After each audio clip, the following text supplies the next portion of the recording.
ആദ്യം തന്നെ എന്നെ ഈ പ്രത്യക്ഷീകരണത്തിൻ്റെ സാക്ഷിയായി ഈ അൾത്താരയിൽ നിർത്തിയതിന് അമ്മ മാതാവിനും തിരുക്കുമാരനും കോടാനുകോടി നന്ദി.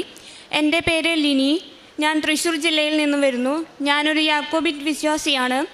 ഞാനിവിടെ ഉടമ്പടി എടുക്കാനുണ്ടായ കാരണം ഞാനൊരു സോഫ്റ്റ്വെയർ എഞ്ചിനീയറായിട്ട് വർക്ക് ചെയ്യുമായിരുന്നു. എൻ്റെ ജോലി നഷ്ടപ്പെട്ടു ഏപ്രിൽ 11-ന്. അങ്ങനെ കൃപാസനത്തെ പറ്റി പറഞ്ഞു തരുന്നത് എൻ്റെ പരിചയത്തിലുള്ള ഒരു ചേച്ചിയാണ്. ഇവിടുത്തെ അച്ഛൻ്റെ ടോക്കും സാക്ഷ്യങ്ങളെല്ലാം എനിക്ക് അയച്ചു തന്നിരുന്നു.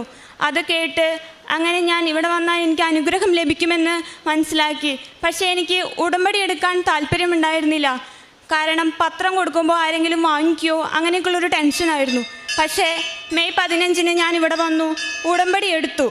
എന്നിട്ട് പത്രം ഞാൻ കൊണ്ടുപോയി മെഡിക്കൽ കോളേജിലെ ഹോസ്പിറ്റലിലെ രോഗികൾക്ക് ഞാൻ കൊണ്ടുപോയി കൊടുത്തു. പക്ഷേ എൻ്റെ ടെൻഷനൊക്കെ അപ്പം മാറി. ഞാൻ പ്രാർത്ഥിച്ച് വിശ്വാസ പ്രമാണം ചൊല്ലി കൊണ്ടുപോയി കൊടുക്കാൻ എനിക്ക് സാധിച്ചു. അങ്ങനെ ഞാൻ മെയ് 15-ന് ഉടമ്പടി എടുത്തു. ഞാൻ 24 ഇൻ്റർവ്യൂ അറ്റൻഡ് ചെയ്തു. പക്ഷേ എല്ലാം ഞാൻ റിജക്റ്റായി. 1ഉം 2ഉം ലെവലും ഞാൻ പാസ്സാവും, പക്ഷേ 3ാമത്തെ ലെവലിൽ ഞാൻ റിജക്റ്റാവും. അങ്ങനെ 25ാമത്തെ ഇൻ്റർവ്യൂ കോൾ വന്നപ്പോൾ ഞാൻ മാതാവിനോട് പറഞ്ഞു, ഇതും കൂടി എനിക്ക് തന്നില്ലെങ്കിൽ ഞാൻ ഈ ഇൻ്റർവ്യൂ അറ്റൻഡ് ചെയ്യുന്നില്ല, എനിക്ക് ജോലി വേണ്ട എന്ന് ഞാൻ തീരുമാനിച്ചു. അങ്ങനെ അമ്മ മാതാവിനെ വിളിച്ച് ഞാൻ എന്നും അരമണിക്കൂർ ബൈബിൾ വായിക്കുമ്പോൾ ഞാൻ പറഞ്ഞു, എനിക്കൊരു അടയാളം തന്ന് അനുഗ്രഹിക്കണമേ അമ്മ മാതാവേ എന്ന് പറഞ്ഞു. അങ്ങനെ ഞാൻ ബൈബിൾ വായിക്കാനെടുത്തപ്പോൾ എനിക്ക് 7 എന്നുള്ളൊരു ഡേറ്റ് കാണിച്ചു തന്ന് അമ്മ മാതാവ്.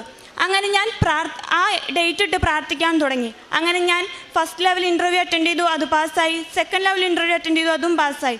തേർഡ് ലെവൽ ഇൻ്റർവ്യൂവും ഞാൻ പാസ്സായി. അങ്ങനെ ആഗസ്റ്റ് 7-ന് എനിക്ക് ഓഫർ ലെറ്റർ തന്ന് അനുഗ്രഹിച്ചു. ഇത്ര നല്ല അനുഗ്രഹം തന്ന അമ്മ മാതാവിനും തിരുക്കുമാരനും കോടാനും കൂടി നന്ദി. അടുത്തതായി എനിക്ക് പറയാനുള്ളത്, എൻ്റെ മമ്മി ഒരു ക്യാൻസർ പേഷ്യൻ്റാണ്. അപ്പോൾ ഇവിടെ വന്ന് പ്രാർത്ഥിച്ച് നിയോഗത്തിൽ ഞാൻ വെച്ചിരുന്നു. അമ്മയ്ക്ക് 2.5 വർഷമായിട്ട് കീമോ ചെയ്തുകൊണ്ടിരിക്കുകയാണ്. അപ്പോൾ ഈ ജൂൺ മുതൽ ഇനി കീമോ വേണ്ട എന്ന് പറയാൻ ഇടവരുത്തണമെന്ന് ഞാൻ പ്രാർത്ഥിച്ചു.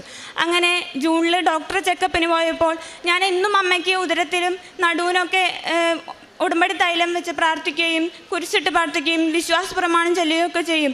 എല്ലാ ദിവസവും ഞാൻ 5:30 എഞ്ച് പ്രാർത്ഥിക്കുമ്പോൾ എൻ്റെ അമ്മയും എൻ്റെ കൂടെ നിന്ന് പ്രാർത്ഥിക്കാൻ കൂടുമായിരുന്നു. അങ്ങനെ ചെക്കപ്പിന് ചെന്നപ്പോൾ ഡോക്ടർ പറഞ്ഞു, ഇനി കീമോ ചെയ്യണ്ട, കീമോ സ്റ്റോപ്പ് ചെയ്തോ, അമ്മയ്ക്ക് ഒരു അസുഖമില്ല എന്ന് പറഞ്ഞു. അതിനും എൻ്റെ തിരുക്കുമാരനും അമ്മ മാതാവിനും 1000 നന്ദി. അതുപോലെ തന്നെ ഈ കഴിഞ്ഞ തിങ്കളാഴ്ച എൻ്റെ മമ്മി പനിയും ലൂസ് മോഷനായിട്ട് ഹോസ്പിറ്റലിൽ അഡ്മിറ്റ് ആയിരുന്നു. മമ്മി ആകെ തളർന്നു പോയി. അപ്പോൾ ഞങ്ങളൊക്കെ വിചാരിച്ചു, ദൈവമേ ഇനി എന്താണ് ഉദ്ദേശിക്കണമെന്ന് ചോദിച്ച് പ്രാർത്ഥിക്കാൻ തുടങ്ങി വീണ്ടും. അങ്ങനെ ഉടമ്പടി തൈലവും ഉപ്പൊക്കെ ഇട്ട് പ്രാർത്ഥിച്ചു. അമ്മ കിടക്കുന്ന ബെഡിൻ്റെ 4 മൂലയിൽ ഞാൻ ഉടമ്പടി തൈലം ഉപ്പിട്ട് പ്രാർത്ഥിച്ചു. അങ്ങനെ അമ്മയുടെ 4 ബെഡിൻ്റെ അവിടെ ഞാൻ പ്രാർത്ഥിച്ചുകൊണ്ടിരിക്കുമ്പോൾ അമ്മ മാതാവ് വന്ന് പ്രത്യക്ഷപ്പെട്ട് നിൽക്കുന്നത് ഞാൻ സ്വപ്നത്തിൽ കണ്ടു. അങ്ങനെ അമ്മയ്ക്ക് ഇന്നലെ അമ്മേനെ ഡിസ്ചാർജ് ആക്കി. ഒരു പ്രശ്നമില്ലാതെ എല്ലാ രോഗങ്ങളും മാറ്റി അമ്മേനെ ഇന്നലെ ഡിസ്ചാർജ് ആക്കി. ഞാൻ പ്രേക്ഷിത പ്രവർത്തനമായി ചെയ്തത് പത്രം മെഡിക്കൽ കോളേജിൽ കൊണ്ടുകൊടുക്കുമായിരുന്നു. അവിടുത്തെ രോഗികൾക്ക് ഞാൻ തൈലം തേച്ച് പ്രാർത്ഥിക്കുമായിരുന്നു അവരെ. അതുപോലെ തന്നെ കാരുണ്യ പ്രവൃത്തിയായി ചെയ്തത് അനാഥാലയങ്ങളിൽ പോയി ഡ്രസ്സ് കൊണ്ടുകൊടുക്കും, അവർക്ക് ഒരു നേരത്തെ ഭക്ഷണത്തിനുള്ള പൈസ കൊടുക്കുമായിരുന്നു. അങ്ങനെ ഇത്രയും അനുഗ്രഹം തന്ന അമ്മ മാതാവിനും തിരുക്കുമാരനും കോടാനും കൂടി നന്ദി പറയുന്നു. ഉടമ്പടി സാക്ഷ്യങ്ങളിൽ ഉടനീളം കേൾക്കുന്ന 2 കാര്യങ്ങളാണ്.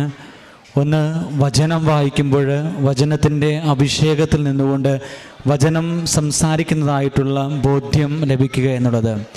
രണ്ടാമത്തേത്, പരിശുദ്ധ അമ്മയുടെ സാന്നിധ്യം ലഭിക്കുക എന്നുള്ളത്. പ്രിയമുള്ളവരെ, വചനവും പരിശുദ്ധ അമ്മയുമായിട്ട് ആഴത്തിൽ ബന്ധപ്പെട്ടിരിക്കുന്നു എന്നുള്ളതാണ്.